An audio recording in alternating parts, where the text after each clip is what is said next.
극단적인 예로 이재명 지사가 저 중에 일부 돈을 먹은 게 밝혀졌다.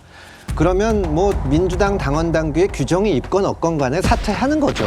그거 어떻게 출마를 합니까? 그럼 민주당은 그다음부터는 과연 우리 당이 후보를 내느냐 마느냐의 문제인데, 그렇게 극단적인 케이스를 제외하고 생각하면 여당 대선 후보가 경선에서 선출되면 청와대와의 관계에서 대체로 대선 후보가 주도권을 갖습니다. 그러니까 여당 후보는 때로는 현직 대통령에 대해서 각도 세우고 꼭 필요하면 이 비판도 하면서 어쨌든 그 선거를 이겨야 되거든요. 그러니까 이재명 지사가 만약에 후보가 됐다고 치면 문재인 정부와도 차별화를 하고 중도 쪽 인사들도 끌어들이고 때로는 뭐 부동산 정책 같은 거는 굉장히 잘못했다. 이렇게 해도 청와대에서는 감수해야 됩니다. 왜냐하면 정권이 바뀌면 정말 큰일이 생기니까요. 근데 오히려 청와대가 문제가 아니라 후보 때문에 부담이 생기기 시작한다면 주도권이 이제 청와대 쪽으로 쭉 가는 거죠. 이번 선거를 억지로 이기려고 하다가 참패한 것보다는 차라리 이 다른 방식을 취하는 게 나을 수도 있다는 여러 가지 생각을 할 수가 있고, 그러나 후보가 된 이재명 지사 측에서는 어떻게든지 여론조사에서 좋은 수치가 나와야만 청와대와의 관계에서도 주도권을 갖고, 또 이재명 지사 측에서 그간 여러 번 그 주변에 있는 사람들이 했던 얘기는 이재명 지사 자체는 훌륭한 후보인데 문재인 정부가 잘못한 게 많고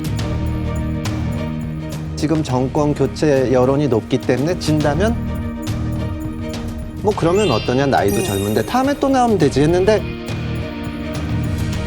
이번에 만약에 이게 문제가 되어 낙마한다면 그야말로 이재명 후보의 잘못이니까 결사적으로 어떻게든지 여론조사 이거를 올리려고 할 거고, 그러다 보면 점점 더 이 강성 지지층, 정말 고함 지르는 정치인들 이쪽에 하소연하게 될 거기 때문에 저는 본선에서 더 어려움을 겪고 점점 더 전략이 헝클어질 거라고 생각을 합니다.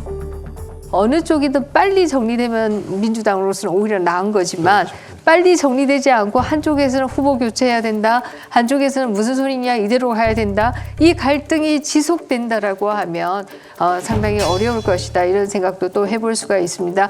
가장 비슷한 경우가 2002년 대선을 얘기할 수가 있죠. 물론 그 경우는 노무현 후보가 무슨 불법이나 부패 사건에 연계되어서 그런 것은 아니었어요. 본인의 뭐 말 실수 이런 것 때문에 후보가 되고 난 이후에 지지율이 점점 여름을 지나면서 거의 10%대로 내려앉았습니다.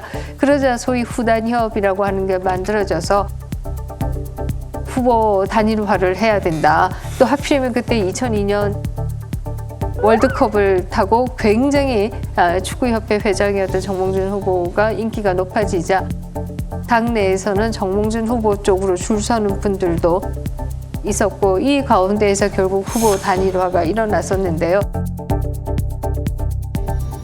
근데 2002년과 다른 점이라고 한다면 그 경우는 부패 사건이 아니었다라고 하는 것이고, 또 그 당시에는 정치 개혁에 대한 열망이 오히려 노무현 후보 쪽에 많이 와 있었다라고 하는 것인데, 지금의 경우에는 그야말로 뭐 당군 이래 최대의 부패 사건과 관련된 것이기 때문에 아마 당내에서 후보 교체를 요구하는 쪽과 아닌 쪽 간에 있어서 갈등이 지속될 경우도 생각할 수 있다. 사실 요번에 이제 만약에 이재명 지사가 그 최종적으로 1등으로 확정이 된다 하더라도 여러 가지 그 문제점에 봉착이 될 겁니다.